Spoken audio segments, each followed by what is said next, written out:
de vous présenter Alain Soral, essayiste, écrivain, qui, on peut dire, ne faisait pas traditionnellement partie de la famille nationale et qui aujourd'hui a décidé de nous rejoindre dans ce combat. Vous rejoignez Jean-Marie Le Pen depuis un mois ou deux maintenant. On se demande quel mot je vous ai piqué. Je ne suis pas membre du Front National. J'ai rejoint l'équipe de campagne parce que je tiens à ce que Jean-Marie Le Pen soit candidat et je veux démontrer que c'est le seul candidat d'opposition. Voilà. L'opposition à quoi? À tout? Une sorte de système que vous devez comprendre et connaître si vous travaillez dans les médias comme moi je l'ai fait et si vous avez disons mon niveau d'intelligence approximativement. Vous êtes obligé de déduire un peu les mêmes choses sur un certain totalitarisme soft. Vous voyez qu'il va faire un bon score, M. Le Pen? Il faudrait d'abord qu'il ait ses signatures. Ce qui m'inquiète, moi, c'est qu'il ait tant de mal à les avoir, alors qu'il était au deuxième tour la dernière fois. Et je pense que... D'ailleurs, je vous pose la question, qu'est-ce que vous en penseriez, vous, s'il n'avait pas ses signatures? Je trouvais ça pas normal, effectivement. Voilà, c'est déjà... Rien que ça justifie mon engagement. Sinon, ça s'appelle le totalitarisme, je sais pas. Moi, je lutte contre le fascisme. Mais comme disait Pasolini, je fais attention de ne pas avoir une lutte antifasciste de retard. Ce qui est quand même très confortable et très facile. Quand on parle de Le Pen, on parle toujours du Le Pen des années 72, du Le Pen de 80. Quand vous parlez à Jospin, vous ne lui demandez pas s'il est toujours lambertiste. Quand vous parlez à Devedjian, pourquoi pas. Quand vous parlez à Devedjian, vous ne c'est pas un type d'Occident. Si, je lui dis aussi. Ah ouais. Bon. Ben moi, je n'aurais jamais rallié le Le Pen des années 70, ni même le Le Pen des années 80. Mais je rallie le Le Pen d'aujourd'hui. Parce que les années 90, quand il s'attaque à un élu socialiste à Mantes-la-Jolie. Ah non, ça n'a rien à voir. C'est comment dirais-je, un type qui montre qu'il est humain et qui est profondément énervé de voir sa fille se faire cracher dessus, insulter. Là vous n'êtes pas honnête parce que il faut vivre ces choses-là. Quand vous faites insulter, cracher dessus, qu'on vous tend des pièges, le fait qu'il s'énerve même prouve qu'il est profondément humain et que c'est justement, il y a des hommes politiques qui ne s'énervent plus. Parce que ce sont pratiquement des robots, quoi, tellement ils ont été formatés. Et moi, c'est plutôt ce qui me le rend sympathique. Les ailes sont chaudes, c'est quelqu'un qui... C'est un être humain, donc c'est pas du tout ça qui me gênerait, moi. Ce qui me gênerait, c'est plutôt, effectivement, des positions à l'époque qui n'auraient pas été les miennes, mais qui me prouvent que Jean-Marie Le Pen est quelqu'un qui vieillit bien et qui, pour moi, progresse. Il est bien meilleur qu'il y a 20 ans. Il était meilleur il y a 10 ans qu'il y a 20 ans, il est bien meilleur aujourd'hui. Et aujourd'hui, il a un côté père du peuple qui me plaît bien. Les médias sont contre lui, vous vous sentez proche de lui d'une certaine manière. Un homme martyrisé à ce point par les médias et diabolisé à ce point par les médias, quand on sait comment marchent les médias, à qui ils obéissent et qui les payent, ne peut pas être totalement mauvais. 1, 2. Et c'est... À quoi il vous sert, monsieur Soral?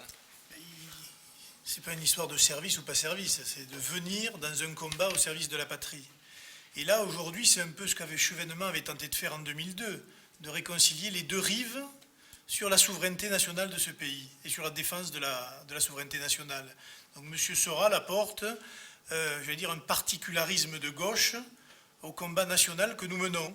C'est la première fois qu'un intellectuel, reconnu comme tel, etc., médiatisé, le fait.